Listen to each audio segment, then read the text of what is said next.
સુરતના નાસિર નગરના અસરગ્રસ્તોમાં આક્રોશ. અસરગ્રસ્તોને કોમ્યુનિટી હોલમાં શિફ્ટ કરવામાં આવ્યા.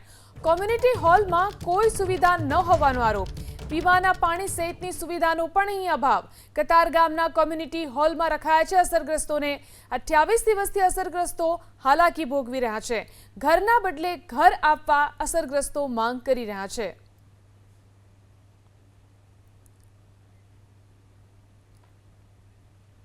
અસરગ્રસ્તોને કોમ્યુનિટી હોલમાં શિફ્ટ કરવામાં આવ્યા. કોમ્યુનિટી હોલમાં કોઈ સુવિધા ન હોવાનો આરોપ.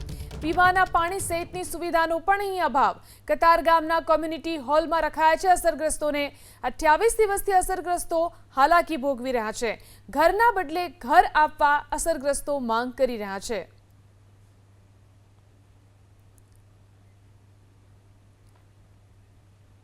કતારગામના કોમ્યુનિટી હોલમાં રખાયા છે અસરગ્રસ્તોને. 28 દિવસથી અસરગ્રસ્તો હાલાકી ભોગવી રહ્યા છે.